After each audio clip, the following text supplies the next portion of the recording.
we will be talking about building social skills in kids with autism. So, my name is Andi Solochek. I am a speech-language pathologist here at CHC. And this is? I'm Nandini. I am a clinical psychology pre-doctoral intern here at CHC. We do have a couple of housekeeping items. Over here is a kind of two resource tables. There are a couple of books and things that we'll be talking about throughout the presentation, so we'll try our very best to give you some time at the end to kind of come explore those as well. There's a couple of visual supports and things like that. Please just look through them. Do not take them with you. You can take pictures of them, though. That would be great. And then at the very end, there is a survey for you guys to fill out so that you can talk about what your thoughts were on the presentation. So please, if you don't have one, there are extras on the corner of this table up here. We'll remind you at the end too. All right, so with that, we'll get started. Okay, so we are CHC. We're a community-based nonprofit organization providing education and mental health services for children, teens, and young adults, and we've been doing this since 1953. Not us specifically. So we, here at CHC, we want children, teens, and young adults to learn how to learn, develop grit and resilience, realize their dreams, stop hurting, make friends, feel better, and have a brighter future. So these are kind of our overall organizational goals. Our vision is that we believe in the promise and potential of every child, teen, and young adult. Our mission is to remove barriers to learning, helping children and teens and young adults become resilient, happy, and successful at home, at school, and in life. And our quest is that we strive to remove social and emotional barriers to learning and mental health regardless of language, location, or ability to pay. These are the integrated elements of effective learning. So in the core, like we said, we want resilient, happy, and successful children, teens, and young adults. And to do that, we have to strengthen the academic skills, teach them to know how to learn using their strengths and challenges, physical development, and promoting mental health and wellness. These are the areas that CHC sort of specializes in, our areas of excellence, so ADHD, learning differences, anxiety and depression, and autism, which we will obviously be speaking about tonight. We have 4 different divisions at CHC. So one is clinical services, and within that kind of whole area, we have multidisciplinary teams. So we provide evidence-based evaluations, treatment, consultations, trainings on all of those 4 areas of excellence. And we have clinics now in Palo Alto. So here, this is our Palo Alto building, of course, Ravenswood, and the South Bay. I believe it's in San Jose. We have our community connections, which puts on things like this. So we have classes, workshops, conferences. I don't know if any of you guys went to EdRev at the beginning of the month at, I forgot what it's called now, but what used to be AT&T Park. Oracle, thank you. And then we have the EdRev Expo, SAFE, support groups, partnerships, volunteer programs, and online resources. In terms of online resources, everything that we talk about tonight is recorded, and you will be able to find it again in what we call our resource library at the CHC website. So if for some reason you lose your slides, or you're like, oh, what was that really amazing thing she said? You can go back and you can find this again, as well as like thousands of other different resources for any kind of topic that you are interested in. So that is a super cool part of CHC that we have. We also, part of CHC is Sandhill School, which is an independent day school with strengths-based learning for 1st through 8th grade kids with dyslexia and learning differences. That is housed here in this building as well, kind of right on the other side of the bathrooms. We also have Esther B. Clark School, which is a therapeutic day school serving students with emotional and behavioral challenges from over 40 districts in our community. That, I think it might even be more than 40 at this point. There are campuses in Palo Alto and San Jose. So we are also open and welcome all people here at CHC, which is great. So to kick off kind of what we're going to talk about tonight, we thought we'd just kind of give probably what many of you guys know, but just so everybody has kind of that same background knowledge. Autism Today is looking much different probably than it looked last year, or maybe like 10 years ago, or even more than that, right? So today, ASD affects an estimated 1 in 59 children. It can be diagnosed as early as 18 months old. PDD, NOS, and Asperger's syndrome now fall under that umbrella of ASD, which has kind of changed some treatment frameworks for various professionals. And ASD is about 4 times as common among boys as it is girls, which I thought was kind of a really interesting fact. And of course, ASD occurs in all racial, ethnic, and socioeconomic groups. We just kind of wanted to put this slide on here to kind of remind you all once again, as I'm sure you know, that ASD is a spectrum disorder, right? So there are different levels. Some of the things we're going to talk about today, we're not going to say, oh, this is for this type of child, teen, or adolescent, but we just kind of want you guys to keep this in the back of your minds. We're also not going to necessarily talk about how ASD is diagnosed, who's involved, or that kind of thing. We're really going to focus on how you guys can leave here tonight with some practical strategies that you can take home to support your children who are on the spectrum. So with that, we wanted to show you this video to kind of highlight the complications of the social world.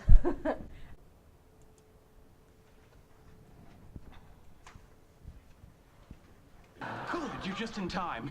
I believe I've isolated the algorithm from making friends. Sheldon, there is no algorithm for making friends. Well, hear him out. If he's really onto something, we could open a booth at Comic-Con, make a fortune. See, my initial approach to Kripke had the same deficiencies as those that plagued Stu the cockatoo when he was new at the zoo. Stu the cockatoo? Yes, he's new at the zoo. It's a terrific book. I've distilled its essence into a simple flowchart that will guide me through the process.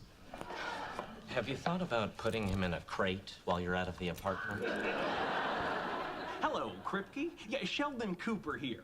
It occurred to me that you hadn't returned any of my calls because I hadn't offered any concrete suggestions for pursuing our friendship. Yet perhaps the two of us might share a meal together. Yeah, I see. Well, then perhaps you'd have time for a hot beverage. Popular choices include tea, coffee, cocoa. I see. No, wait, don't hang up yet. But what about a recreational activity? I bet we share some common interests. Tell me an interest of yours. Really? On actual horses? Tell me another interest of yours. Oh, no, I'm sorry. I have no desire to get in the water till I absolutely have to. Tell me another interest of yours. Uh-oh, he's stuck in an infinite loop. I can fix it. It's interesting, but isn't ventriloquism by definition a solo activity? Yeah. Tell me another interest of yours. Is there any chance you like monkeys? Yeah, what is wrong with you? Everybody likes monkeys. Hang on, Kripke. A loop counter and an escape to the least objectionable activity. Howard, that's brilliant. I'm surprised you saw that. Gee, why can't Sheldon make friends?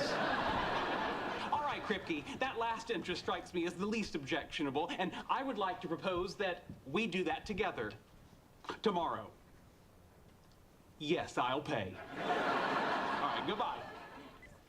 All right. Time to learn rock climbing. All right.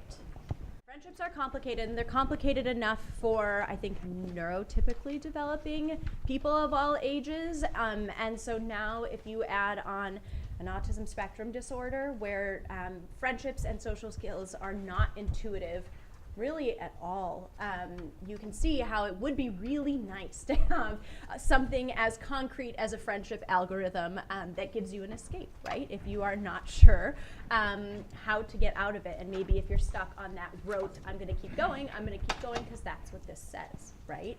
So some other things, so like I said, we're going to talk about some of those ways to kind of help your children make friends, and also really just talk about what it means to be social and be a participant in the social world. So a couple more things to think about before we really get into those strategies. Michelle Garcia Winner is kind of if you have not heard her name, she's sort of a guru in kind of the social thinking world. She's actually right down in San Jose. But she talks about kind of these different areas or levels of the social mind. So I think often when we think friendships and social skills, we really think about like, can my child have a conversation with this person, right? Or can they ask me about things I want to talk about? But what I really like about this kind of concept is that they break down, and this is Michelle Garcia Winner's kind of work, but she breaks down kind of all these other areas and factors that impact the social mind and kind of what your interactions or what your child's interactions look like in the moment, right? So we have to kind of consider how well does your child understand their own and others' minds, right? Maybe they're at that level still thinking about what are my own thoughts and feelings, right? Am I aware that this thing makes me happy, sad, mad? If I can't do that, can I think about, is it possible for them to think about others? Probably not, right? The emotional coping level, so thinking about kind of how some of those additional mental health challenges impact the social mind. Social problem solving, so kind of if there is something like what happened to Sheldon, if you're not interested, what do you do, right? How do you kind of get out of that, or, you know, work to find a common solution that really will make the problem better. Peer interaction, so playing with same-aged peers or leaving or joining groups. You might have children who do really well with adults, right? But when they go and they play with their peers either at recess or they go to a party, you know, like it's brownies or Boy Scouts or something like that, it becomes a bit more challenging, right? Thinking about their own self-awareness, what are they doing, thinking and feeling in those moments, kind of even just like where is their body in space when they're with those people, right? Academic skills certainly play a factor. And then again, bullying and tricks and mental manipulation, that kind of relates to some of that awareness too. Are they aware that those things are happening to them? Maybe are they aware that maybe it seems like they are doing those things to other people without them realizing it?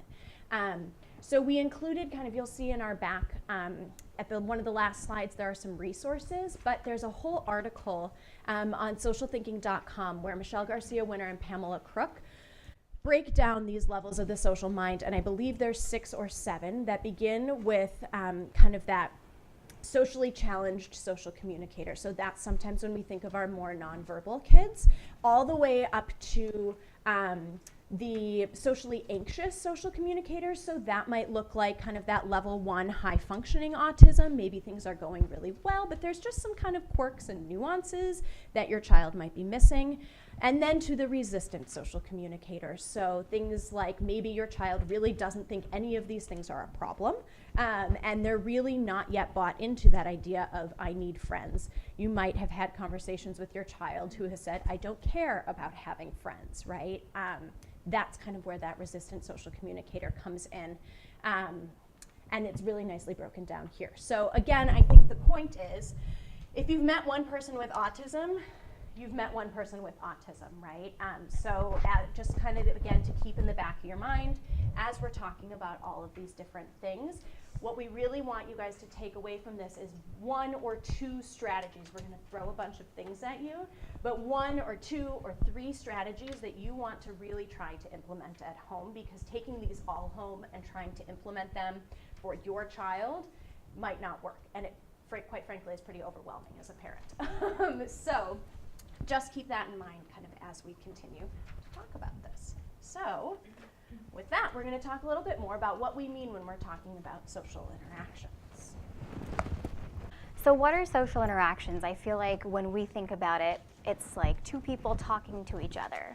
But how do you know if somebody's engaged in the conversation? I feel like there's a lot of different things that we integrate when we're talking to somebody.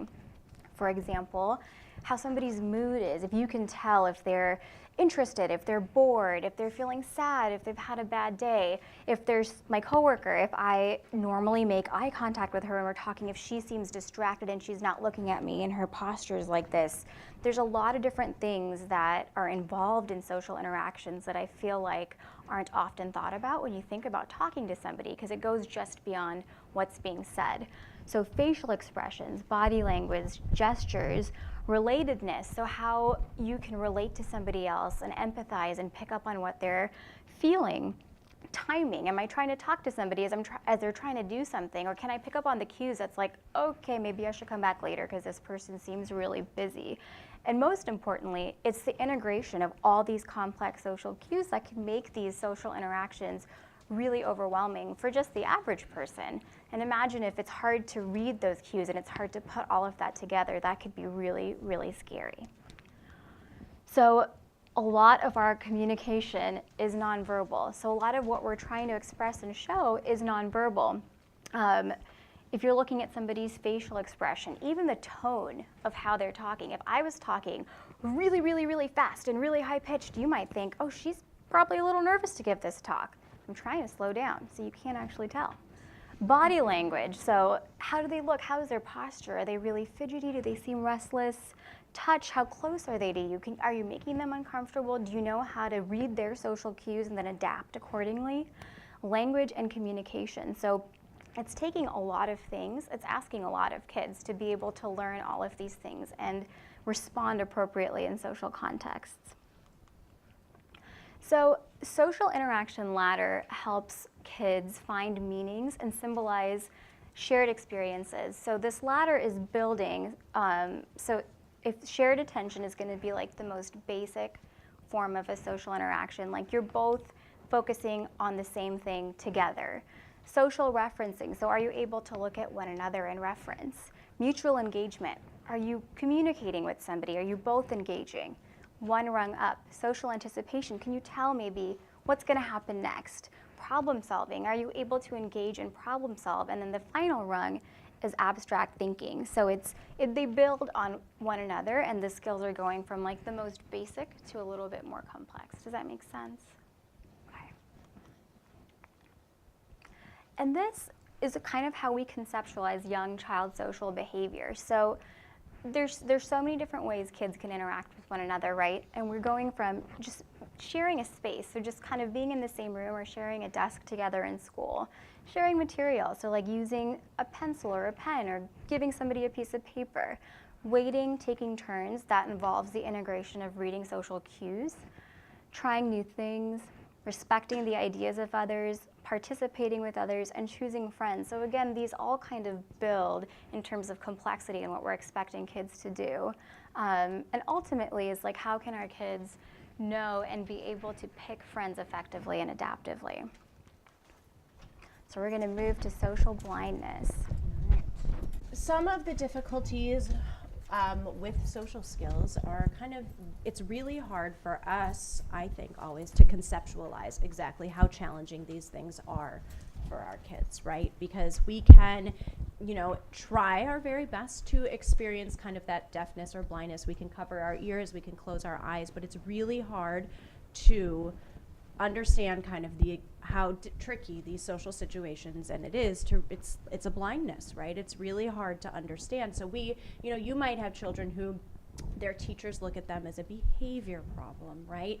They never listen. They always want to do what they want to do. If they have play dates with their peers or hangouts, if they're older, they might be almost like the one who always wants to do what they want to do and sort of come off like a jerk, or some other people might think like a narcissist, right? So there are these different things where, we kind of label or define or, give that child an adjective, right? But it really comes down to, it's really challenging to think about and for us to conceptualize exactly how challenging this can be. So, social skills sort of permeate all aspects of our children's lives, right? Especially, we're going to show you some common core standards, especially the speaking and listening standards that really kind of hit and target some of those areas that these children particularly struggle with. So if we're thinking about in kindergarten, these are the common core standards for kindergarten in terms of speaking and listening. So think about if your child can participate in collaborative conversations with diverse partners about kindergarten topics in small and large groups, right? Is your child listening and taking turns about the topics and texts under discussion? And can they continue a conversation through multiple exchanges? And that's just for kindergarten, right? So that can be really, really challenging. Now, if we look into third grade, now think about if you have some older students, right? So can your child engage effectively in a range of collaborative discussions? That means that you're in a group of 3 to 4 and everybody's throwing in their ideas, and you have to make some comments about their ideas, or you might need to follow up, or you might just need to listen and accept that their idea is different than yours, right? So thinking about that.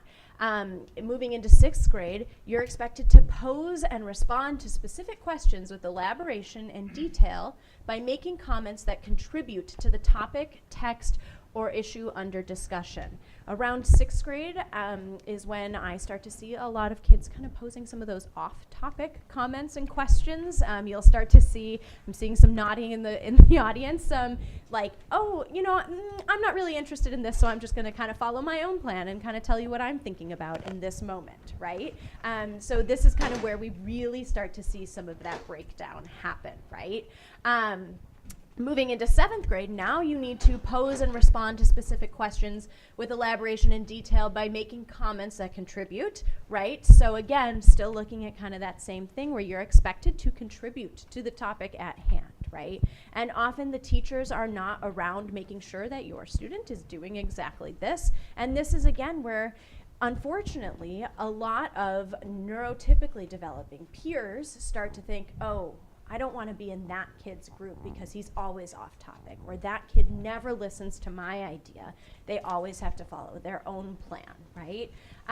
So we show you these to kind of, again, keep talking to your child's teachers about these things, because I have heard, it's hard, but a lot of schools, start to think about, well, your kid's doing fine academically, right? But this is academics. This is all, and this kind of continues into, our adult lives, right? So these are really, really important skills that we need to make sure our children are being supported in at school as well. And then this is the other one. Acknowledge new information expressed by others, and when warranted, modify your own views. So how many people have maybe 6th or 7th graders who have difficulties with perspective taking, and really, you don't have to raise your hands if you don't want to, but acknowledging, right? Oh, I hear what you're saying. I can see why you think that, right? Likelihood is that's probably not happening, and more like, your idea is so stupid, how could you possibly think that, right? And so really thinking about it in that sense too. So things are getting more complex, of course, as the social world gets bigger and tasks get harder, right? So these kids need our help, and what can we as a community and parents and professionals do for these kids? So as the speech and language pathologist, you can make sure your child is going to speech and language therapy. So I often find as a speech and language pathologist that families are surprised that pragmatic language falls under a speech and language pathologist's realm. And it certainly does. So we can work on a wide variety of pragmatic language skills. So really thinking about even using information for different contexts. So that could be like greeting people, whether that's you're greeting someone or you're informing someone or you're asking a question, or all of those different things. That can definitely be worked on in speech therapy. Making sure that you are communicating your ideas effectively, right? So again, not always that my idea is the best and only idea there ever was, but really working on some more of those nuanced skills. thinking about how can you share your idea and maybe with a different tone of voice or something like that, right?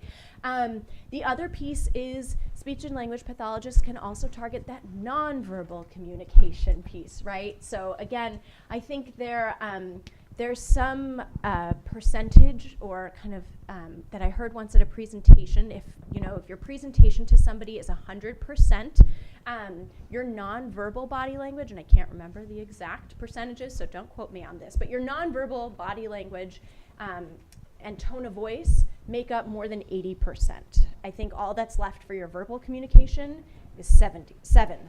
So I did the math wrong, obviously, but you get the point. So yes, a speech and language pathologist can help. So they can see your children individually or in groups, and we'll get to that in a second.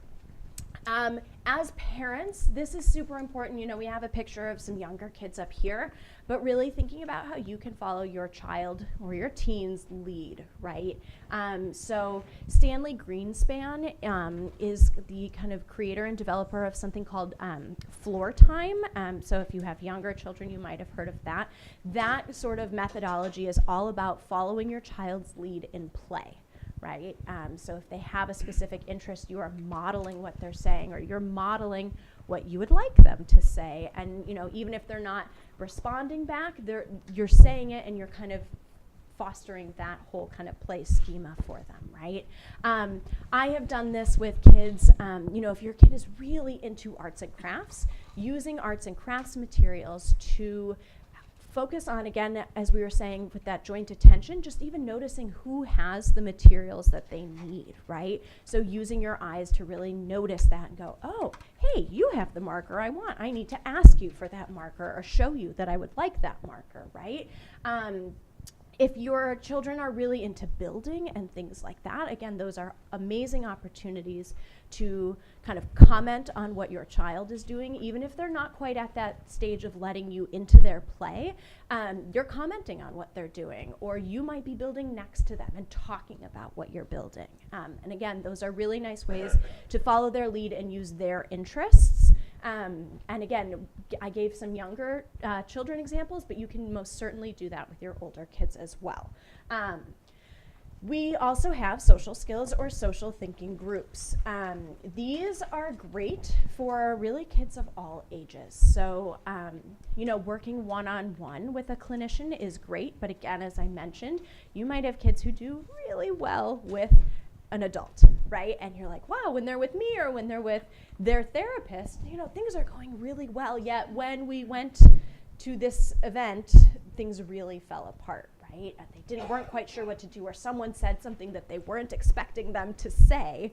And so the nice thing about these social thinking groups or social skills groups is that their peers are really kind of the ones giving them the feedback, right? So it's a little bit more natural. And they're really kind of getting the feedback that they need from a peer, right, in kind of that safe environment, but also a peer who has similar difficulties and social challenges as they do, right? So it feels a little bit more like a safe environment. There are tons of different groups out there. If you are familiar with the website Autism Speaks, they have some really nice resources for where to find social groups in your area. They also have some really nice resources for how to find even just like interest groups in your area that really support kids on the autism spectrum. You have to do a little bit of digging, but there's definitely some good ones in there. But I thought that was a really nice resource. And that you can kind of do it kind of based on where you live as well. So again, using those interests to really foster and develop those social skills is a great place to start. Another way to kind of, again, work on some of these social skills is, like I've mentioned, modeling and discussing expected behavior. So this is a picture of Pam Crook. She is one of the directors of social thinking in San Jose. She works closely with Michelle Garcia Winner. You'll see she's holding a thought bubble. So they work a lot on thoughts and feelings as kind of, like we said, the basis of social thinking, right? So they talk about how eyes have thoughts. So you guys might have learned early on that eye contact is really challenging for kids on the spectrum, right? But when we think about eye contact, all we're telling the child is to look at you, right? We're not asking them to do a lot of the other thinking that's involved. Oh, I'm noticing your facial expression. Oh, I'm noticing your body language, right? So we talk a lot about how eyes have thoughts, or thinking with your eyes. That's a really good kind of concept to think about. Again, the use of thought bubbles to really make thoughts are really abstract, right? And we know that kids on the spectrum struggle with that abstract thinking and abstract language. So by using thought bubbles, in that picture, she's using a dry erase thought bubble. I have gone so far as to use just a Post-it where I draw a thought bubble on it, right? So simple things you guys can do at home. Put it over your head, really acknowledge that fact that, yes, I have a thought. What do you think I'm thinking about? Social observation we'll get a little bit more into as well, but really just taking some time to observe what's going on in your social environment and your social context with your child is really important. Focusing on turn taking, so another great way to do this at home is play some games together, right? So things like Uno or Connect 4 are really, really nice games where there's kind of a concrete back and forth opportunity, right? It can help with that joint attention or that shared experience. But really playing games is a really awesome opportunity to kind of work on that turn taking. And some social scripts. So we'll get into a little bit of social stories as well, and give you some more details on that. This I just thought is a really nice visual. Again, you might have children who either, like I said, for younger kids who are just still learning about thoughts and feelings, and so maybe you're just sticking with kind of continuously teaching about the thought bubble. Others of you might have older children or younger children who are really blunt, who are that concept of a white lie or not saying exactly what you're thinking in that moment, might be pretty challenging, right? So this is a really nice kind of visual to think about. It's a little bit blurry, but the distinction between a thought bubble versus a speech bubble, right? So a thought bubble is kind of, those are the things that you're thinking in your head. Those should not come out all the time, right? Whereas you might have a speech bubble, and that is kind of what you're talking, the information you're sharing with other people, right? So I like this because, again, it talks about like, ooh, maybe your thought bubble, it says I have to keep my feelings in my thought bubble if it's not the right time, it's not the right place, maybe it's not the right audience, or if it might hurt someone's feelings or get me in trouble. So if I'm not going to share my thought and turn it into a speech bubble, I can write it down for later, pick a better place to talk, so maybe I'll share it with my parents later on. Maybe I'll make an appointment to talk with my teacher and share those thoughts after the group, or I can ask for help for someone else, like I'm having a really hard time keeping this thought in my head, I need to share it immediately, right? So that's another opportunity. But this is really nice, again, to kind of make that distinction between the two. So again, yes? I have a question. Yes? I was thinking about the thought bubble and the speech bubble. Yeah. How young are the kids to start doing this? Because my 6-year-old, who's neurotypical, very smart, still has trouble between thought bubble and speech bubble. And I have a 3-year-old on the spectrum, and I'm like, Right. He can't do it at 6, so. Yeah, so for this kind of distinction, this is definitely for probably your later elementary kids and up, right? And you can, again, kind of, I don't want to, throughout this, we're gonna, like I said, going to be giving some strategies for kids of all ages. So again, if you're like, my 6-year-old is having trouble with this, definitely wait until a little bit later than elementary school, but that's not necessarily a strict rule, if that makes sense. So again, I would say kind of, this could be also something you use with your neurotypical child as well, right? Yes? I was going to say, I've had some pretty good luck breaking it down into, instead of these more complex things for older kids, breaking it down into what is public and what is private. But our thoughts are private until we talk, and then they're public. Now we have to think about other people. That works for younger kids. Yeah. I'm sorry. I would say like 5 and up. Yeah. Usually. It might help just to break it down into this is private, this is public. Okay, so now we'll get into a little bit more of that explicit teaching of skills. So one of the biggest ones that I like to start with, again, and this is something that you really can work with your kids of all ages on, is this social observation. And so what I mean by that is really taking the time with your child, or I've done this with teens, where you go to a public space and you observe. Sometimes I've called it social spying. Whatever you want to do to kind of make it more fun and maybe for older kids less creepy, as they've told me. This can be a really, really powerful tool. So what we mean by that is before entering a new situation, like I said, take the time to observe and figure out what is going on. So I have done this where I've taken kids to the park and we've sort of sat on the benches before it's time to play, and we've talked about, oh, I wonder what that little boy is doing. He looks like he's walking up the stairs to go on the slide. Oh, now I see that he's waiting. I wonder why he's waiting. Oh, hey, look, he's waiting for that other little boy to go down, right? So you're kind of talking about what you see, and you're directing their attention to what it is that you're noticing, right? Because intuitively, they're really not going to notice. You might have some kids who are the ones who run onto the playground and are like, yes, I'm here, I'm ready to play, just me, right? Like, get out of my way. I want to be first, and if you're not gonna let me be first, I'm going to make myself be first, right? Or I might have a meltdown if I'm not first, right? So this can be a really powerful tool, and so I want you guys to think about some of those locations and environments where maybe your child has more of those breakdowns, or like I said, your teen. I've taken kids just over to Stanford Shopping Center and talked about like, who do you think, and like, you know, of course, but they're farther away. We've talked about being more subtle. So maybe not, hey, that person over there, right? But like, oh, I see that person over there in front of Pinkberry.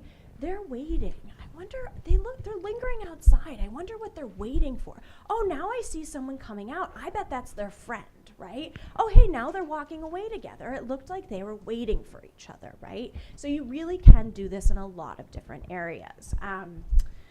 Again, for if you have younger children who really struggle at things like birthday parties, you can take your kids maybe to the place where a birthday party might happen, and really go, oh, I wonder what we'll do here, or I wonder what might happen here. Oh, what happens if Susie wants to go first? What will you do? This is not a foolproof strategy, right? Like, you might still have some difficulties with this in the moment, but at least you've talked about it ahead of time, right? And they have a little bit more context for the situation. So you can take turns being the detective and making guesses about what you see. You can also talk about what the expected and unexpected behaviors are. Getting into summer, another awesome place to do this is the airport. So really talking about, oh, I see someone running to the gate. Why do you think they're running? Oh, I think they're running late, right? Or they're worried they're gonna miss their plane. So, and that you can easily do as you're sitting in your seats for those delayed flights or whatever, right? Waiting at the airport, and there's all those different areas. There's the restaurants, there's the gate, there's security. There's lots of opportunities to kind of work on that social observation.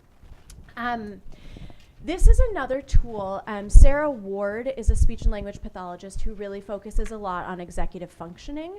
And so because there's such a strong tie to executive functioning challenges and social skills challenges, this is super helpful as well. So she talks a lot about what's called situational intelligence.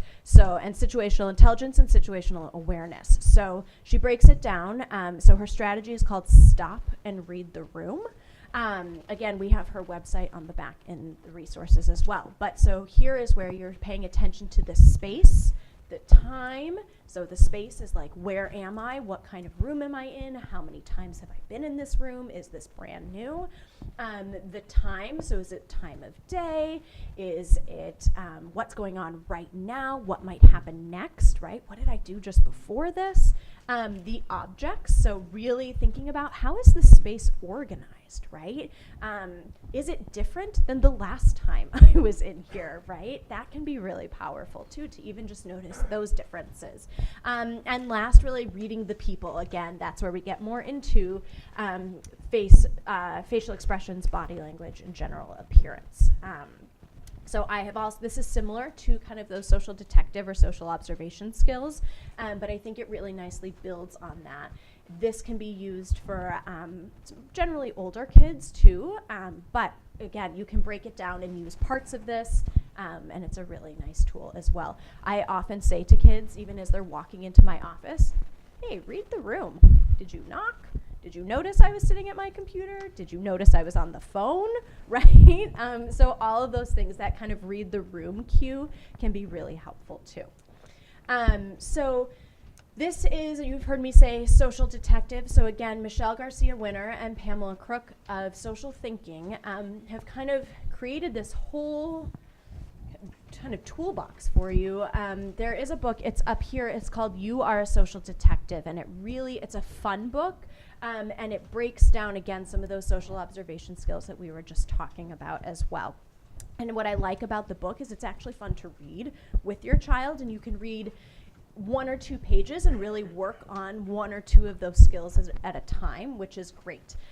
So here is a page out of that book where it says, we also think about whether kids are doing what is unexpected. We notice when their brain or body are not a part of the group. This means kids are doing their own thing and not looking and thinking about others around them, right? So again, making the thoughts really concrete and that kind of thing as well. And really they break down kind of some of those different, what is your brain doing? What is your body doing? Down really, really well. So take a look at that if you get a chance after the presentation. This is something I have done before. So this is, again, you can modify this for, just write it on a scratch piece of paper before you go somewhere, but really doing some social detective kind of skills as you're walking around, right? So I've done this here at CHC. Find someone who is working, okay? Now, what were the clues you observed or heard? How do you know they're working, right? So, okay, this brain one is often a little bit more challenging. So maybe you start with their eyes. What are their eyes looking at? Oh, their eyes are looking at the computer. Oh, or their eyes are looking at their book, right? Something like that. Their body is sitting at a desk. Maybe their body is sitting facing their computer, right? If you have a standing desk, which some people do here, their body is standing in front of the computer. But again, it's that proximity of they're near what they are working on, right? Again, maybe now you're listening, and as you're walking by, you're listening. Are they saying anything? Like, oh yeah, I'll get that done for you soon, or something like that, right? So really helping your child tune into some of those different more nuanced kind of clues. Again, maybe someone who is playing. Well, how do you know they're in a group? Oh, they're sitting at the table with this group of kids, right? Oh, I actually saw them playing Uno at the table, right? And really, there's all these different levels that you can see just by doing some observation. So that is kind of that basis of social observation that can be, again, really helpful. Yeah. So for brain, again, that's kind of where we're talking more about thoughts too. So maybe if you see somebody working at their computer, it could be, oh man, I gotta get this done. And so now you're just kind of making some guesses about what they're thinking, and you're kind of making some inferences based on all of those other clues, right? And if you hear them talking, that's obviously a more helpful clue to what are they thinking about. So if your child really has a hard time even just observing what somebody's eyes, body, and maybe their words are doing, I suggest starting there and then bringing in the thoughts, like for brain, a little bit later.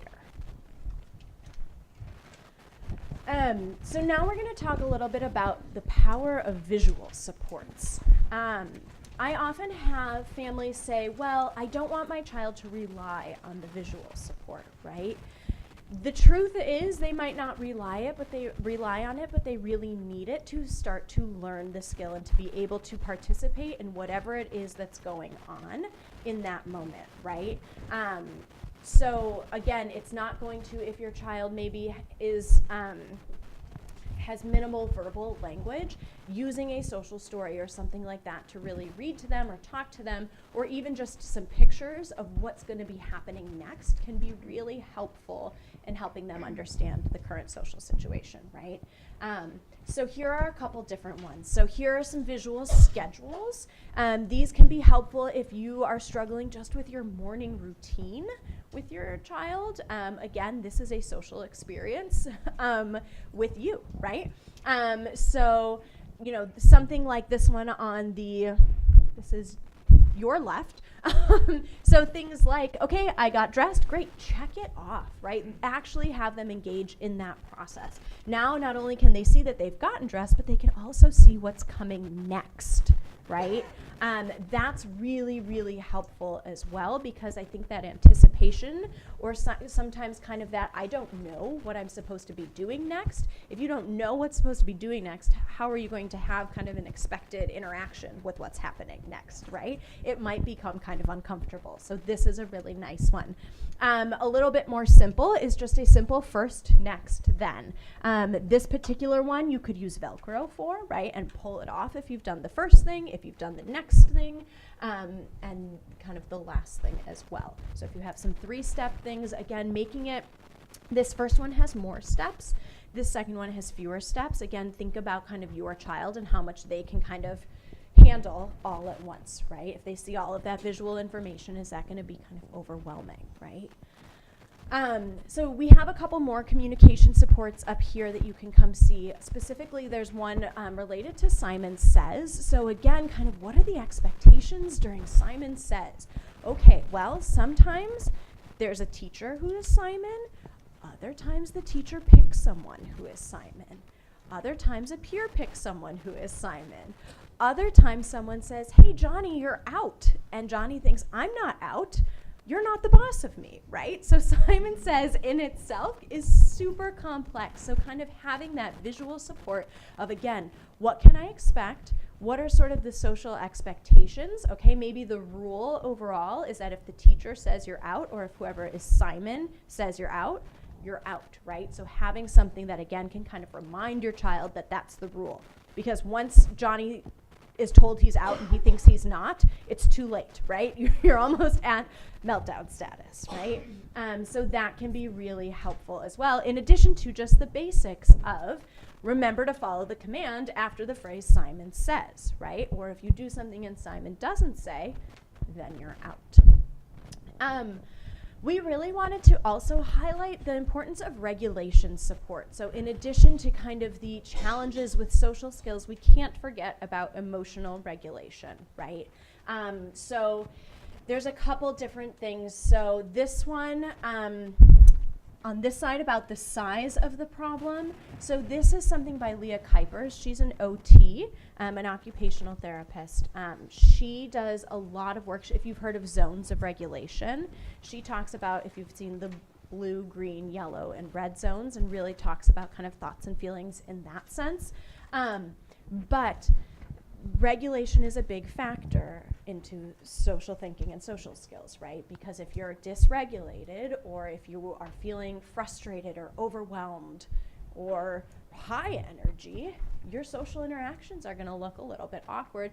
Not only that, you're going to start to make others around you more uncomfortable, right? So things like this, and teaching your kids, or even just talking about the size of the problem. For your older kids, you can do kind of a 5-point scale. For your younger kids, you might want to think about a 1, 2, and 3 scale, right? Again, the idea of having odd numbers is that there's some gray area, right? So it's not always black and white if I'm either in control or I'm out of control, but there's kind of this in between. And this is just another one, again, kind of thinking about some other ways to talk about it. This one's nice because then it talks about what you can do in the moment, right? So what, again, reminding your child of what their strategies already are. All right, and now we'll talk a little bit more about social stories. Okay, so social stories is something that you can do at home with your kiddo. So social stories are an evidence-based practice. They're descriptions of many different topics. So the ones that I've done are like preparing for things that kids are not necessarily looking forward to, or they don't know what to expect. So like getting a haircut, if that's always kind of like a struggle and a fight, what do we know we're going to expect? Or if there's a fire drill at school, that's an example that we're going to walk through. So this might make more sense as we get into it a little bit more. But they'll include information that maybe we take for granted, information that we may mistakenly assume that everybody knows, but your child doesn't. And then sometimes these varying situations can really throw them off balance. So there's different parts of making a social story, and you can make it with your child. I know I've done it in my sessions with kiddos, and it's made out of 4 different kinds of sentences. So descriptive sentences are the who, what, where, and why. So what's going on? They're just describing the situation. Perspective sentences are a little bit harder, and they're going to be taking into account other people's reactions to a situation. To practice some perspective taking, which can sometimes be difficult for kids. So they're taking into account other people's thoughts and feelings and moods based on what the situation is. Directive sentences will direct your child to the desired response. So I can try, I will work on, usually I try to tell parents to do less directive sentences because it's telling the kid what their response should be, so it takes some of the agency out of the story. So having a couple of sentences in there for sure, but keeping a more balanced descriptive and perspective sentence, I think, helps make the child feel like they're more in control of their social story. And then control sentences are strategies a child can learn to remember their social story. So it's something that the child adds in on their own at the end of the social story that will help cue them in to use it next time that kind of situation comes up. So, an example after this. When the social story is put together, you might want to include pictures that mean something to your child or to you in this story. We have a couple of examples up there of social stories using pictures, so they can be fun. And you know, as parents, we encourage you to really just, you can be flexible and have fun with it. Put in whatever pictures just off of Google Image or off of your phone. And then the story can be read as a bedtime story, story for story time, to kind of help remind the kid what to expect when these situations come up, to overall reduce the anxiety in these situations and to help the kid know what to anticipate or what to expect. So an example is this, and this is a lot of text, so I apologize, but we're going to break it down. So this first part is, sometimes at school, the fire alarm goes off. The fire alarm is a loud bell that rings when there's a real fire or when we're practicing getting out of the building. Teachers, janitor, principal, they all help us line up and go outside quickly. Fire alarm's so loud that everyone can hear it. Sometimes I think it's too loud. So based on what we just went through, these are all examples of descriptive sentences. The next paragraph is, the fire alarm does not bother all people. Teachers, janitors, principal may not understand how much the fire alarm might bother me. Sometimes they get mad if I don't move quickly or get confused. Their job is to get me outside quickly so I'm safe in case there's a real fire. So these sentences are all examples of perspective sentences, where in this part of the story, the kid's learning how to read the perspective of other people. Like, why are people trying to get him out quickly if there's a fire drill? I will work on staying calm when the fire alarm rings. So that is an example of a directive sentence. Like, that is the goal of the social story. This is what we ultimately want the child to do.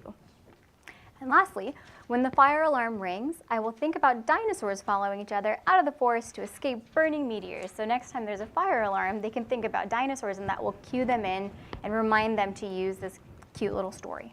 Does that make sense? Yeah. It's not that easy for a kid to listen to complete story, right? Especially bedtime. Absolutely. So, is it better to keep it short? So the ones that I've done can be really short, and they're still super effective, especially when I have my younger kiddo patients. I also think that you don't need to necessarily have so many words, and you can have pictures instead. And then you guys can make the story together, but have the pictures kind of cue you into these different types of sentences. And that might be more engaging, especially at bedtime. What age do you recommend? I've done it with kids as young as 5. And I feel like this, I mean, and I think, like, do you guys have story time? Yeah. I feel like, Yeah, but he tends to, like, he remembers what I said before, and he repeats Like he repeats it from his script in his head. Okay. And that's kind of what these stories do, is give these kids a script to remember and use when they're starting to feel anxious in situations that they normally are not, they're a little bit more dysregulated in. Like getting a haircut, or like, yeah, if haircuts are hard, that's a great one to have a social story for. And for a 4-year-old, you might want more pictures, or like next time he gets a haircut, have pictures of him like before and after, maybe pictures of what the hair looks. Oh, yeah. Pictures of the hand dryer, maybe the one that he's especially scared of, or what does it sound like? Things like that. I think that's a good example. Using pictures is really helpful, like we've said, and maybe even doing that. Remember when you did it maybe once? All it needs is one time, right? And you thought it felt kind of cool, or you made it, and then we talked about how okay it was afterwards, right? It doesn't have to be like, oh, it was the best time ever after, right? But just any kind of subtlety you can get out of that. If you can snap a picture, or really in that moment talk about it, and then you can kind of reflect back on it later, that can be really helpful too. Things like haircut. I mean, how often do you have to repeat the social story? And like, you're not going for a haircut every other day. In fact, we take him like every 3-4 months because it's such a traumatic experience for him, for us.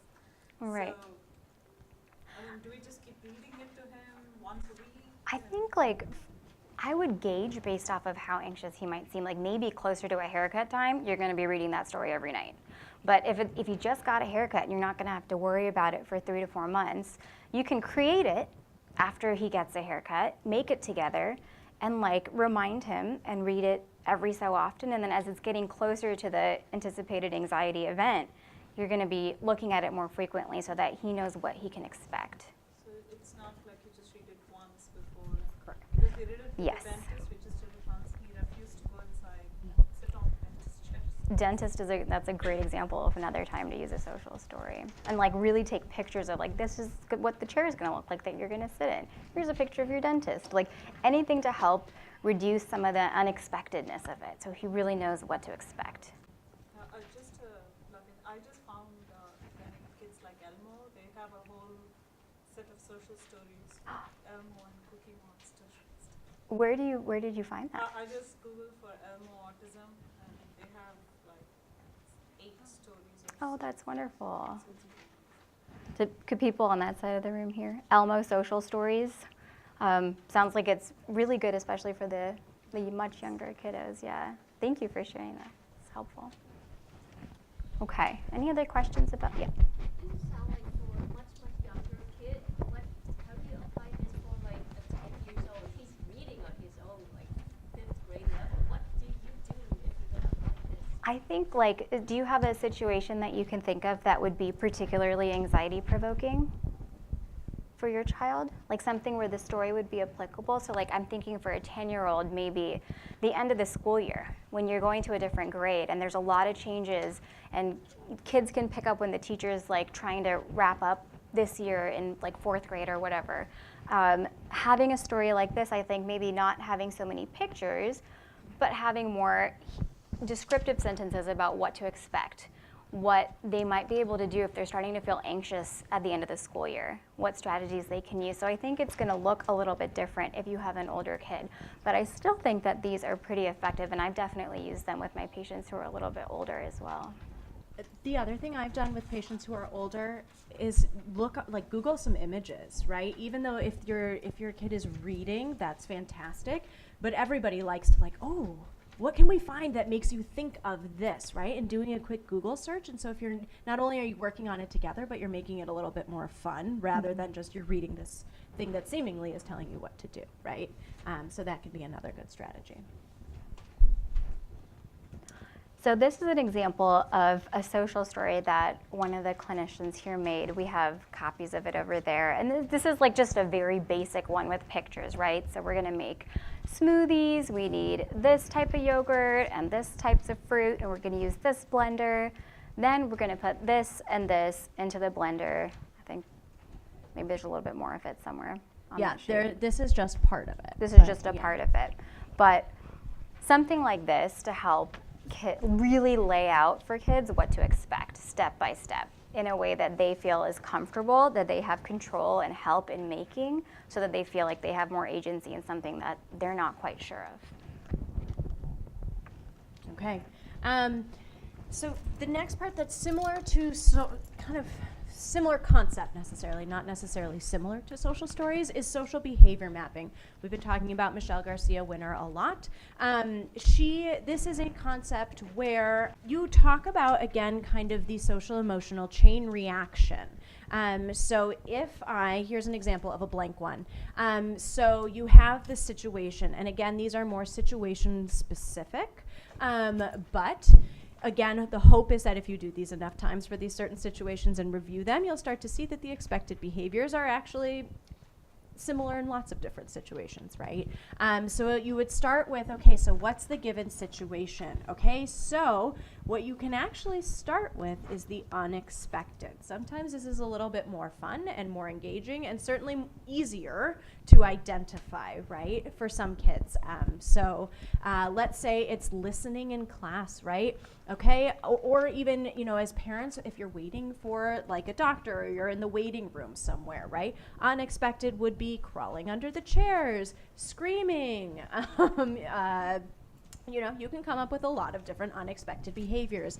Then you're talking about how others feel about those behaviors, right? But you start with kind of the behavior that's unexpected, and then you'd say, oh, well, what do you think would be the opposite of some of those? So if you're not running around underneath the chairs, what are some options? Maybe you're looking on the iPad, maybe you're reading a book quietly in your chair while you're waiting for so-and-so to come get you, right? Okay, now you go into how others are feeling about your behavior. And so you're really connecting those dots, right, about kind of what's going on in the situation, and you're connecting it to others' thoughts and feelings, and then how they're going to react to you, which eventually impacts how you feel in the end, right, about a certain situation. So these are really good, again, for generally older kids. Again, I'd say kind of upper elementary. This is sort of kind of abstract for some of our younger kids. I would not do this with your preschoolers or younger.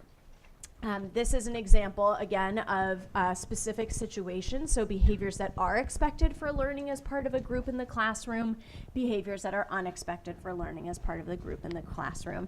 I think the really powerful thing about these is thinking about how you feel about yourself in the end, right? These are good to do before kind of any novel situation, or again, some of those that are more challenging, right? So thinking about, well, how did you feel last time we did this? Or how do you think I was feeling, right? Again, these you might have to do some of that modeling and scaffolding for you are telling them how you feel, but you're engaging them in that discussion anyway.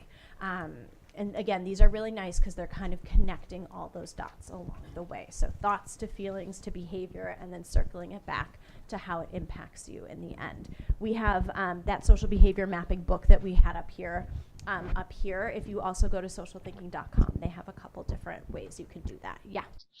I'm not that familiar with the work, which is what you're talking about here. Is it just building on more of the things that you were talking about earlier, like being the detective, but this is just expanding? So, like, say that you have a younger child where they're not exactly ready, like you gave the example of the gray night body work, and then it's just sort of linking them more. I'm just wondering if that's like intentional, or if this is. They are all connected. I wouldn't say you necessarily you must have one skill before you can move on to the next, but they're definitely connected because it's all kind of the similar methodology. Yeah. If you have younger kids, we didn't necessarily include it in here, but there is what they call their early learner kind of curriculum. So that's, I don't want to say the wrong ages, but I believe between about 4 and 8. And there are some books and things that go along with that. It's called the We Thinkers curriculum. So that's definitely an option for some of your younger kids. It kind of takes these and makes it for younger kids, if that makes sense. So We Thinkers. Yeah. And those are great because there's a bunch of different storybooks that go along with it, and they really incorporate a lot of play and imaginary play into that as well. What ages the previous one? For the social behavior mapping, I would say upper elementary. Yep. So again, here, if you have some younger kiddos, these are some books that build on or teach social skills. If you're familiar with Julia Cook, or Julie Cook, she writes some fantastic children's stories that kind of all are related to a social skills concept. So some of the ones on here is My Mouth is a Volcano. That's like I literally can't stop talking.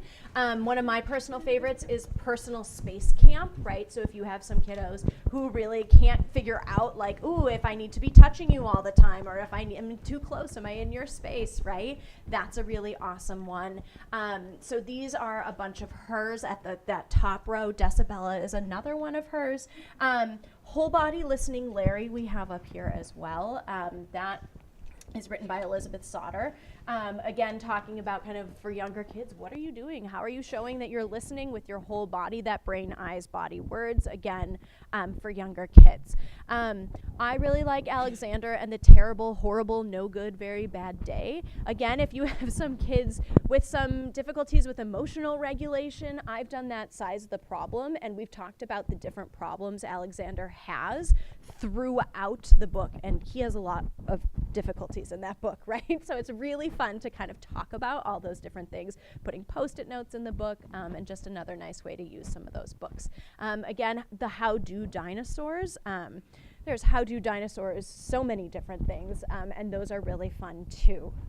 So again, just kind of a couple different ones to think about. And again, these are good storybooks to read that kind of cover up the fact that they're really highlighting a specific social skill, right? And really engaging your kids. Yeah.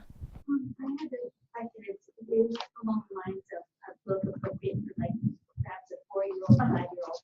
About like the Boy Who Cried Wolf, but a modern version, to say like, okay, you know, we need to tell the truth, or we need to describe the situation that we truthful, right? Yeah. Like, no one will believe that. Right. Is there a story that you would recommend for that picture that's engaging? That's similar to A Boy Who Cried Wolf. The moral of it. The moral of it. Off the top of my head, that particular concept, I don't have one, but I'm pretty sure that there are so many by Julia Cook that she probably has one related to that topic. Again, kind of talking about truthfulness and when you should, you know, white lies, that whole kind of thing. Yeah, I think, and hers, again, are pretty engaging in that sense too. Yeah. All right, so for some of your older kids, for conversation strategies, again, I think conversation strategies are kind of that's like my child has difficulties with social skills, they can't have a conversation with anybody. We always think that's kind of the hallmark, but as we've seen, there's many other different areas where we might see challenges. But this is just a quick kind of conversation strategy you can use. So these are the traffic lights of conversation. So again, for some of your older kids, comparing these to, you know, driving around, not that maybe they are driving, or maybe they are, but really thinking about everybody kind of has that concept of traffic lights, stop, go, slow down, that kind of thing. So red lights are the speech or behaviors that signal to the speaker to stop talking. Again, this is cluing your child into, is somebody interested, not interested? Are they yawning? Are they turning away? Are they asking you any questions, right? So these are kind of those red lights. Again, looking, turning away, off-topic comments, questions, interrupting, falling into intonation like, oh, cool, right? Okay, I'm guessing that is a really subtle thing that we are like, oh, didn't you hear her say? Like, I heard good job, everyone. But a lot of our kids don't notice, right? And it makes those conversations really challenging. Looking bored, I have done this many times where I've put my head in my hands or maybe like pretended to fall asleep and kids don't notice. So you can do these things at the dinner table, and again, you're talking about what you're doing. Hey, did you see me put my head in my hands and almost fall asleep while you were talking? No. Oh, okay, well, I did, so that's a sign you should stop talking, right? And so you're kind of highlighting some of those things. Green lights, of course, are the speech or behavior that signal to the speaker to keep talking. These are things like, oh, they're looking at me. Oh, they're facing me. They're nodding along with me. They're smiling. Like, oh, really? That's really cool. Okay. On topic comments and questions. Again, these are all things that a lot of our kids on the spectrum are like, well, I'm telling you something I really am excited about, so obviously you're excited too, right? And you're automatically going to do all these things, but that's just not the case, right? And for a natural conversation, so really talking about what are some of these kind of more positive things to look for. The yellow lights, again, these are more nuanced, right? These are the slow down, kind of that gray area. This is, can warn when your partner might change topics. So like an, oh, by the way, or so. That reminds me of something that's kind of that sharing a related story. Now I'm going to turn it back on me because you've been talking for too long. Hey, guess what? Something happened similar to me, right? Or, oh, speaking of, before I forget, okay, I'm really going to change the subject now, right? So you can see it kind of starts more nuanced. Sometimes you do need to be really blunt. But again, these are things in explicit, I call them kind of like signal phrases that you can kind of help your child tune into, right? This might mean for you as parents that you start noticing how much you're using the variety of all of these, right? And so that can be sometimes a challenge for you as well. You know, just I always say it's kind of something where you have to tune in more to what you are saying, right? So this can be really helpful. The other good thing for conversation is to make conversation visual, right? So I've done a couple different things where I've used popsicle sticks to show, okay, I'll be the yellow boring colored popsicle sticks. Hey, you get the purple and green ones. Each time you ask a question, you get to put a popsicle stick down. We maybe are just focusing on asking each other questions, right? And each time each one of us asks a question, we get to put a popsicle stick down, and we're kind of making like a popsicle stick train, just so you, again, making it visual to see even how much are you both participating in that conversation, right? I've done it where I've used a ball to throw back and forth. So again, your child can literally physically see how a conversation goes back and forth, right? So, okay, I've answered the question. Now I'm going to throw it back to you and ask you a question. And the only way for you to get it back to me is to respond and ask me a question or make a comment, right? And so really making it that like, oh, you cannot say anything or the conversation can't continue until the ball gets thrown, right? Again, there are tons of nuances within this, right? And can be challenging because like, well, wait, what if I have a comment and the conversation on this topic is kind of over and the only way to transition into the next topic is for me to change it, right? Or for me to give one of those yellow light, oh, so anyway, right? So just keeping that in mind. If you're at home, a great way to do this is at the dinner table. So if everything is calm and you're having a nice dinner, right, using a spoon or a spatula. Maybe if there's like a couple different family members at the table, whoever has the spatula has to ask a question, or whoever has the spoon needs to make a comment, and the people who don't can't talk, right? They're the listeners. They get the job of the listener, right? So that's just another kind of nice way to use that across a couple different contexts. Peer mediation is another kind of interesting strategy to use to help your children as well. There is some evidence to support this, that this is the idea that you are kind of pairing your child with a neurotypical child, right? The keys to remember is that neurotypical child is not the teacher. They're not there to teach your child what to do. That's still our job, right? But they're kind of there to help model and show kind of, what does it look like if they lose or something like that. So you can arrange get-togethers with peers who have strong social skills so your child has good models for social interaction, right? Again, you might be there to support and be like, oh, hey, did you notice? Or things like that, right? If your child needs that level of support. You do want to prepare the peers ahead of time with strategies for communication or other targeted objectives. So even though they're not the teacher, you might want to say, hey, Sally has a really hard time when she loses. Maybe just remind her that it'll be okay, or it's happened to you before too, right? So you do want to kind of prepare them with some tools as well. Make sure the peer interactions are as natural as possible. Again, the peer is not a teacher, so making sure it's in a space where you are available to support.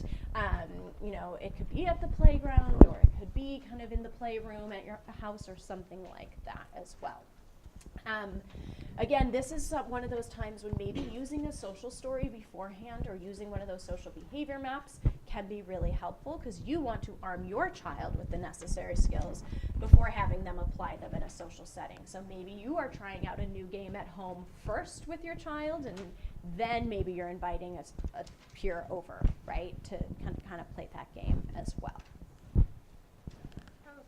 Yes? How would you apply to a 3-year-old? I understand play dates.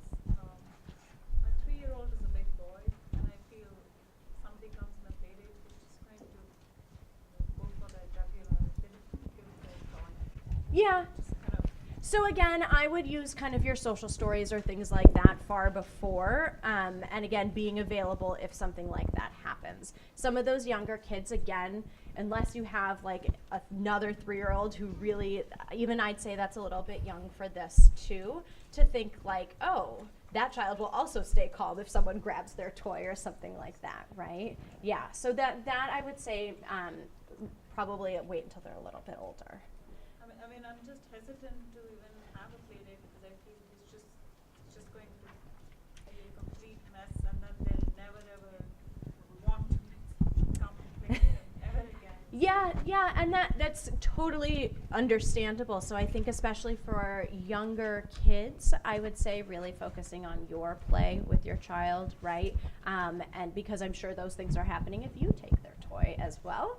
And then, you know, if there is sometimes maybe if you're having other parents over or things like that where you can actually be in the play with them, both kids, then again, you're supporting kind of in that moment as well. Does that make sense? Yeah. Okay. For the sake of time, we have a little bit more to go over. We're going to hold off on questions until the end, but I just want to make sure we get through some of this end stuff. Yeah. Okay.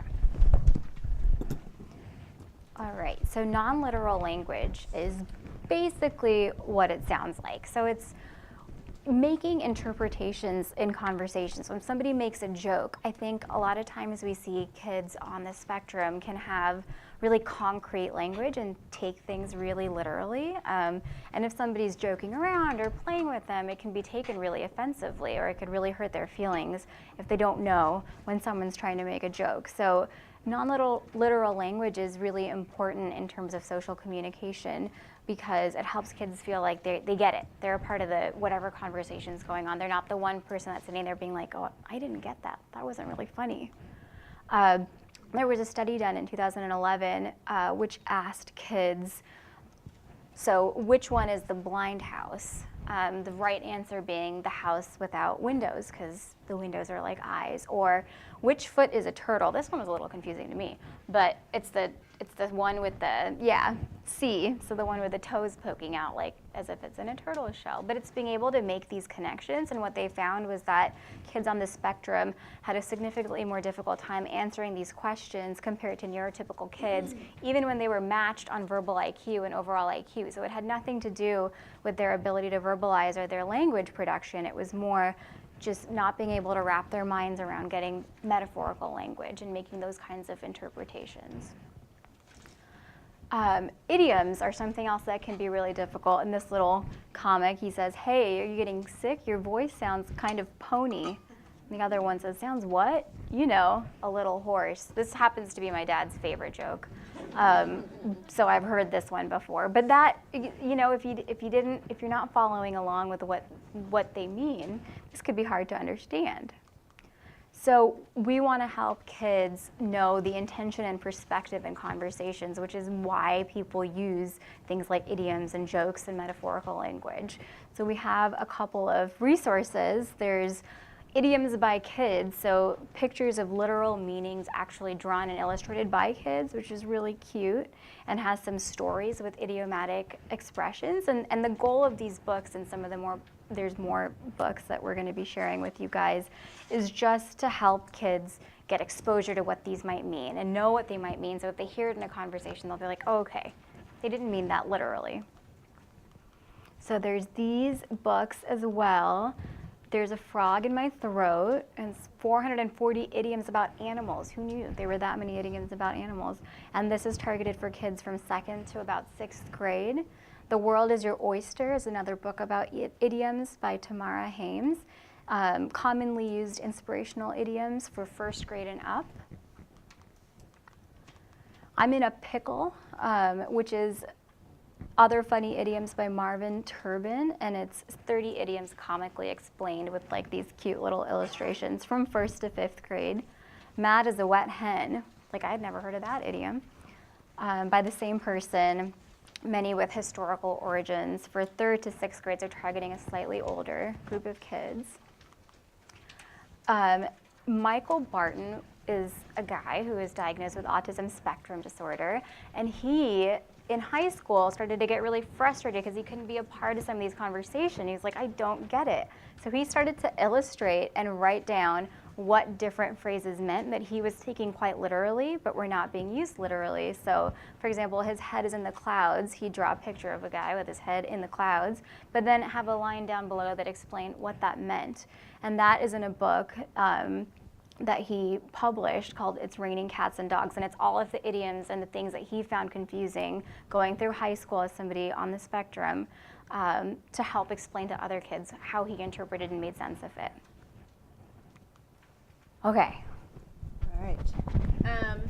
Okay, so another great way to talk about thoughts, feelings, and other social skills is through videos.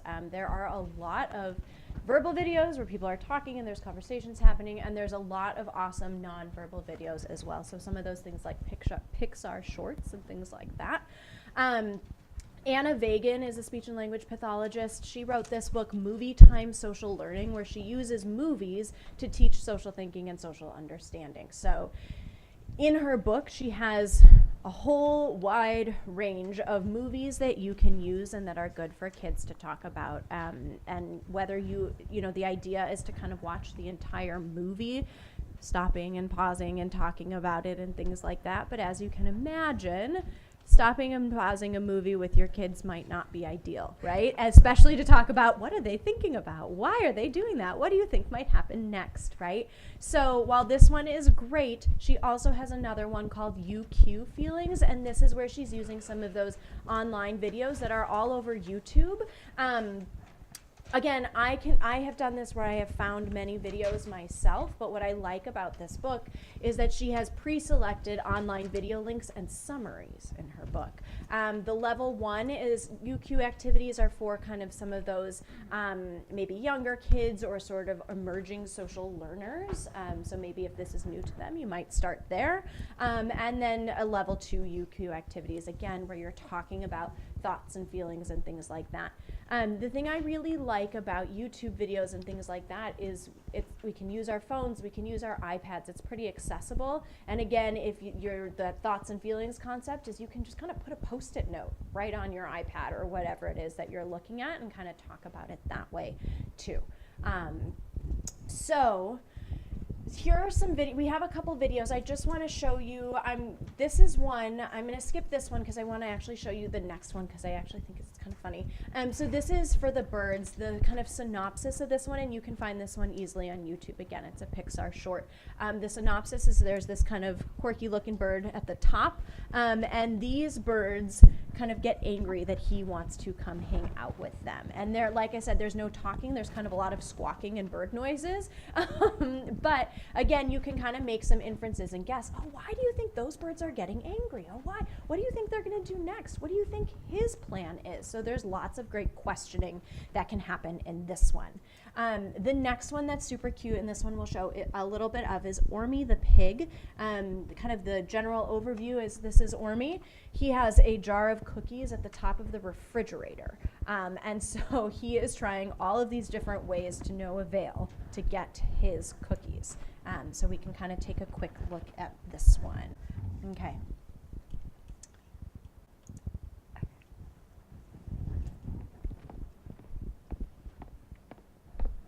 He's really proud. There are his cookies. So you can even stop here and think, ooh, what do you think his plan is? What do you think he's going to try to do, right?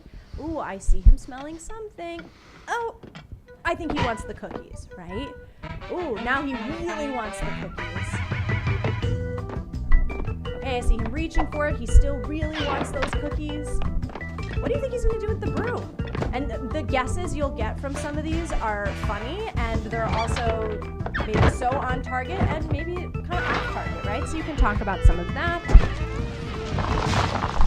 Okay, oh, all the ice fell on him. Now how do you think he's feeling? Do you think he's gonna try again? What do you think his next plan is, right? What's he gonna do now? Now you're making predictions, you're thinking about what might happen next. Right?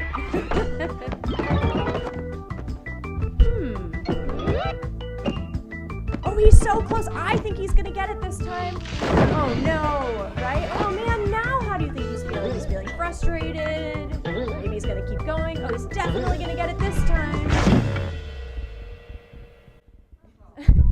Oh no, now I see tears in his eyes. That makes me think he's really sad. What is that, right?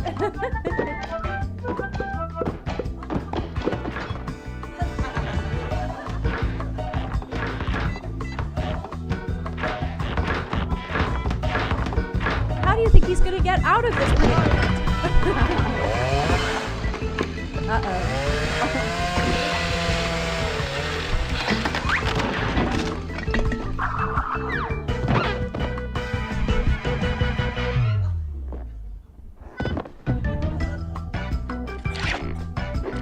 Like I said, he tries all sorts of different ways. You can even get into, have you ever tried something this hard, right? How'd that make you feel?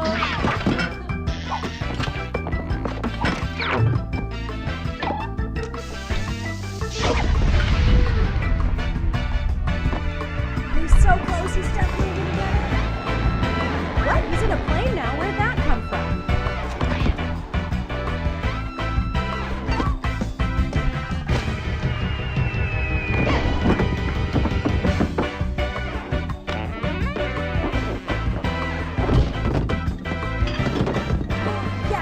Finally gonna get the cookies. Do you think he's actually gonna be able to eat the cookies? Oh, he's so close. Oh.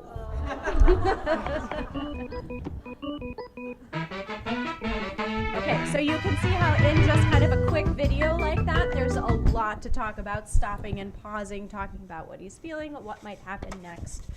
Again, this one, there isn't like an other. How do you think someone else might be feeling? But that's where then maybe you'd use one of those like for the birds or something like that. If you have, oops, I have the clicker. If you have older kids, who doesn't love Ellen? Ellen has this awesome series called Epic or Fail. What it is, you know, here she has Robert Downey Jr., but she will have different, you know, her kind of guests come on, and then she shows these videos of people doing really kind of insane things, and she also does it, so it's not so much like, oh, mom or dad, why are you stopping this, right? But she pauses the video and she asks the audience, do you think it'll be an epic, like they're gonna succeed in doing 7 flips on their water skis and then land perfectly, or do you think they'll fail and crash into like a rock they didn't see in the water, right? And so I really like these for older kids because you can make guesses. It's fun to see, like, again, for perspective taking. Why do you think someone else thinks it's a fail if you think it's an epic? You can even talk about some of the people in the audience too. Like, some people get really confident. And so these are really fun, again, for some of that perspective taking, prediction, that kind of thing. So kind of to some of the last little things we have here, I know, sorry, we're hitting 8 o'clock. But comic strips and comic books are also great because these are things that our kids tend to love, right? So with manga being a huge thing, anime, all of those things are kind of really big right now. So this is kind of a, there's an app called the Show Me app, and what it is it's a digital whiteboard. So again, you can use it on your iPad or on your phone or on your computer, I'm pretty sure. And you can draw things out. So the nice thing about this is you can kind of draw it in the moment, right? So, okay, so if someone says, I like you're filling in the blank with your child, okay, you would respond with thanks. Maybe the next part is, where did you get it? Then you would say, and then like the next person would say, cool, right? So you can kind of see how this would work. Again, this is probably for older kids, but this is really nice. Again, that app is the Show Me app. I've also done this with an app called Pic Collage. Again, it allows you to draw. That one also allows you to pull images from the internet too if you're not so into the drawing piece of it. Here's another one, the weekend conversation. So again, this one's really nice because if you're practicing conversation, now you can write it out and yet make it even more visual, right? And you notice these little stick figures have some facial expressions too. So now you're drawing the facial expressions, right? Which is great. I think if there's a certain level of this app that you can get, you can record your own voices on it as well. So now it's even more interactive, and you can hear kind of what that fluid reciprocal conversation would sound like. The big Nate comics I really love for middle schoolers. Nate, I think I say middle schoolers, but I think Nate himself is actually like an 11-year-old, and he gets himself into like a lot of different predicaments, right? So I love this one. He says, yesterday, Trudy and I officially became a couple. Okay, so now we're thinking, ooh, what do you think Nate thinks? He thinks he has a girlfriend, okay? I owe it to the female population of PS38 to let them know I am no longer available. Okay, big news, ladies. I'm spoken for and I'm off the market. Try to be strong. And this girl says, who was that? Right? So again, great for middle school because, you know, that's when we're starting now. Not only are we trying to work on having friends, but those kind of more romantic relationships come in, and those are even harder to navigate, right? So again, kind of using some of those comics, again, talking about this is one of those non-literal language pieces too. So what do you think the miscommunication was, right?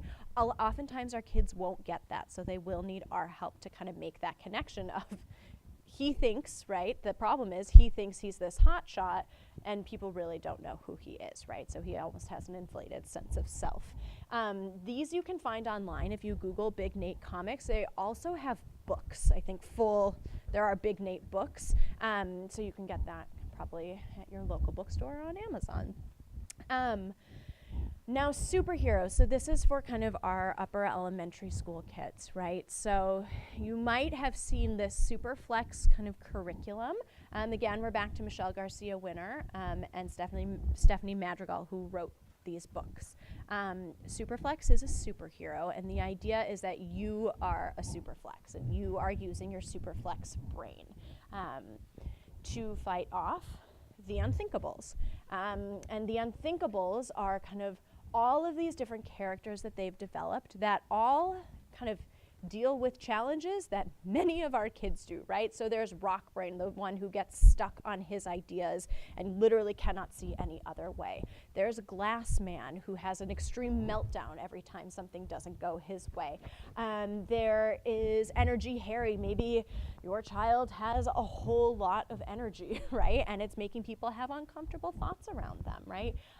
So there are posters like these that have all of these different unthinkables, but what I think is the most meaningful is to actually use the books that go along with them and really help your child understand how sometimes an unthinkable invades their brain, right?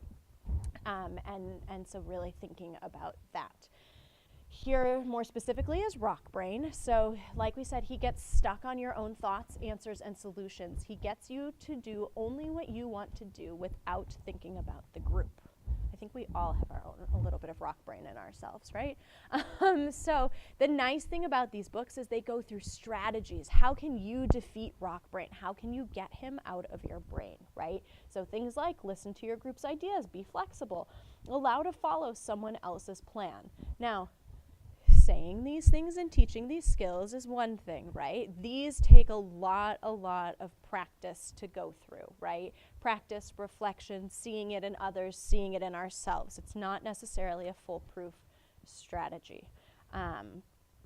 So this is the book. We have some of them up there. There's a whole series too. So it's Superflex takes on Rockbrain and the team of unthinkables. This is actually the first one kind of in this series. This is a page from it. So it says, the second time Aiden's mom came to the door, she was frustrated and yelled for him to get inside. She began thinking about all the inflexible moments Aiden's had lately. If only he could see how being inflexible could make others feel, right? So here are her thoughts. Now she's thinking about what's going on, right? And again, it's a comic book, so it's making it a really nice, interactive, kind of exciting book for kids. Here's Glass Man. So he, like I said, gets upset very quickly. The degree of his meltdowns do not match the situation. Usually thinks things are not fair, right? Potentially really small things are not fair, right?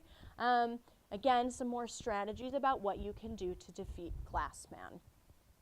There's a book that talks more explicitly about Glassman too, which is this one. Superflex takes on Glassman and the team of unthinkables. And again, it's using comic books to show thoughts and speech bubbles again, right, and kind of what's going on and breaking it down really concretely for our kids. Things you can do at home if you are using these Superflex books. So I have worked with many kids who say, oh, I know everything about Superflex. I can tell you every single unthinkable on that list, right? And that's cool, but what that tells me is they're not necessarily seeing it in themselves or those situations when they have had those unthinkables invade their brain, right? There's a cool thing about being able to memorize superheroes, but the goal of kind of these books is really to be able to see it in ourselves and see it in others, and that's how you know when it's working. So things that you can do at home are go on unthinkable hunts. So look around at your house where you think an unthinkable might lurk. Does your child maybe have a meltdown when you ask them to put the iPad away? When you bring out the homework, maybe the homework table is where an unthinkable might lurk, right? Thinking about things like that. Help them observe when other family members are having a rock brain moment. Did you notice that Dad got really upset when we wanted to do something else and the plan didn't go like he wanted it to, right? So it's always nice to do some more of that, tying it back in again to that observation.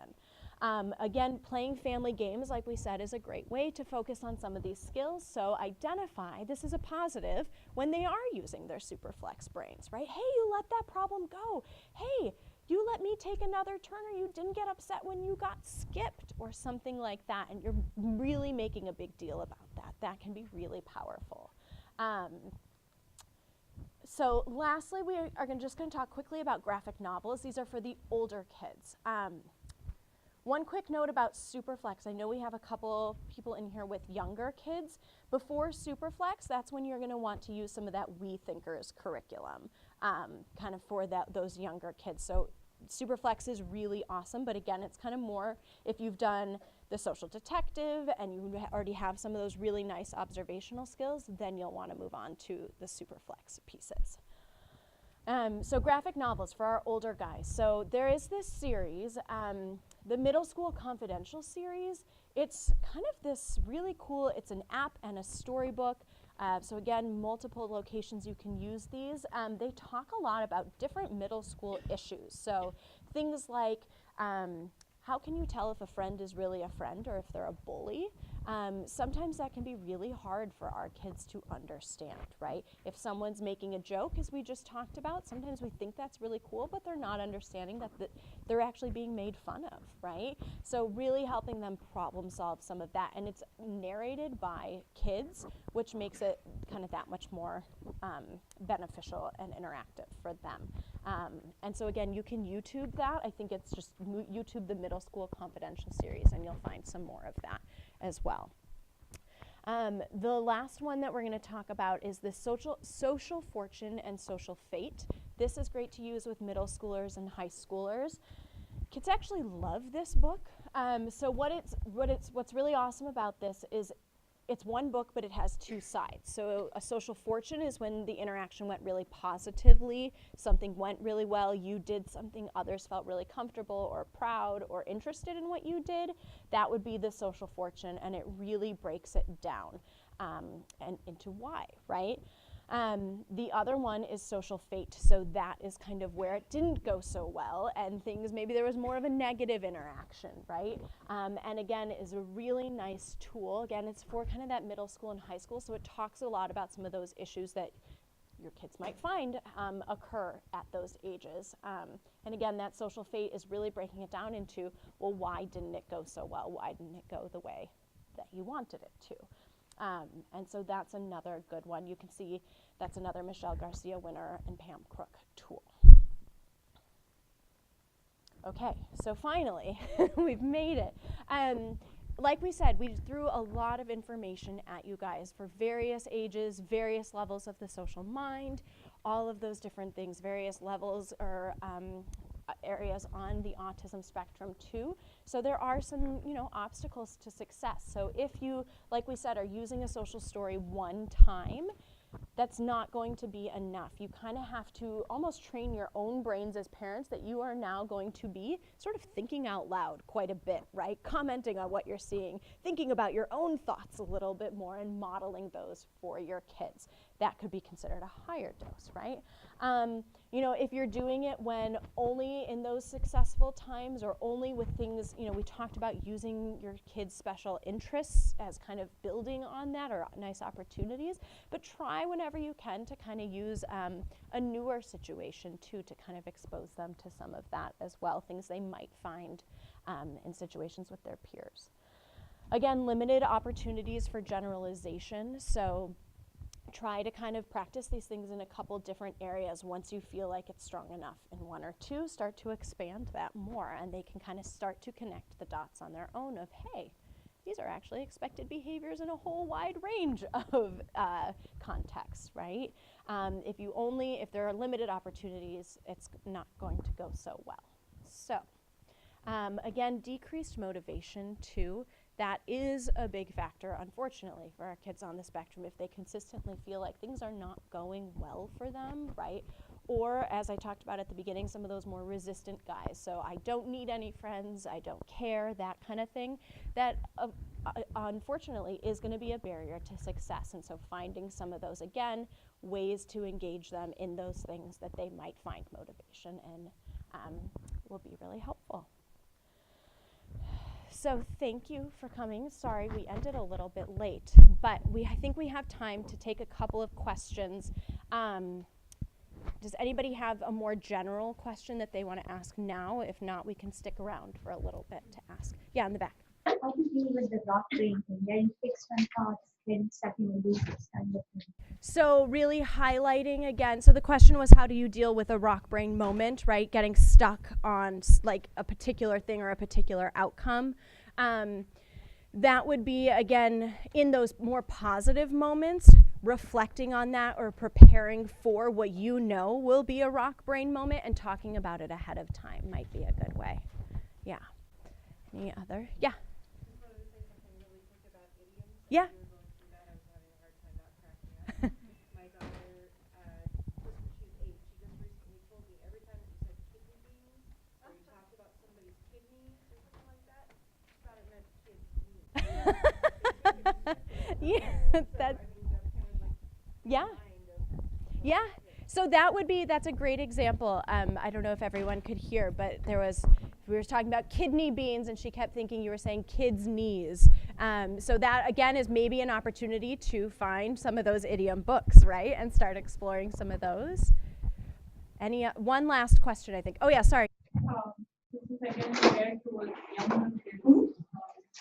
Found this whole series for dinos, like dinos don't hit and dinos, the teeth are not for biting.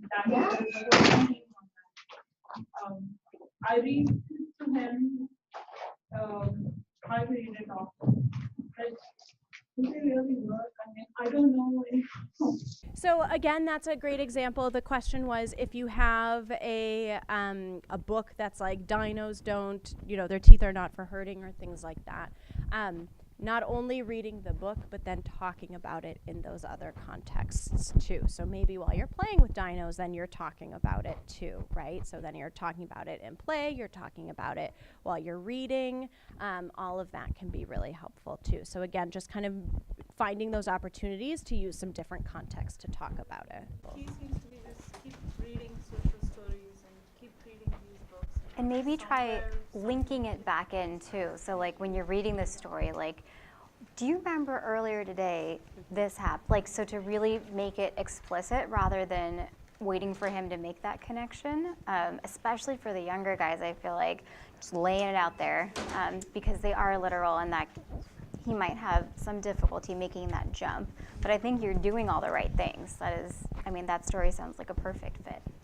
If you can also, and this is a little bit more challenging, but if there's a way for you to get a picture of him pulling or things like that, then you can actually go back and reflect on that and be like, oh, hey, this is you. Remember when you were kind of like a dino? That happens really. That's pictures just the best. Yeah, because then it's them, right? And there's not just mommies just saying you were doing that, right? And kind of making it slightly more concrete. Yeah. So, I thought about about that, but then I go back to thinking, you know how they say for any kids, you should act when that happens, and then they don't really, then it's all out of context and they don't remember what they did. So it's kind of like a counter. Well, and there's new research that shows that may not be true. Like if you delay the exactly, not consequence, but if you delay, let them think about it for a while and then bring it back up again. It's showing more and more that it doesn't have to be right away. That's right. Oh, And, and often if it is right away, and if it's during a situation like that where it's possible that stress gets heightened or things like that, your child's not available for you to get in there and communicate with him or her anyway. Right. So studies have shown that if you are kind of in that heightened state, kind of in the zones of regulation, the red zone, your brain is not available to listen or to learn a new strategy or even hear what you're saying. So sometimes that delayed discussion can really be helpful. Is it like a group therapy like session or group session? I think it's almost like group therapy. It is like group therapy. Yeah. So is that something you already have offered that you have a program for? not here at CHC necessarily. Social Thinking down in San Jose has some really good ones. I think there's one. Social Strides in Redwood City. Social Strides in Redwood City. There's one called Talking Playhouse, I believe, has some of the. I think that's in either Redwood City or San Mateo. And those are some good ones too. Yeah, so the three I can think of are Social Strides in Redwood City. Social Strides. Run by a mentor of Think Social. Run by a mentor of Think Social. There's another one, Social Thinking, actually in San Jose. And Talking Playhouse, I know, does some good social groups, and that, I believe, is in Redwood City. Again, if you are interested in some of those,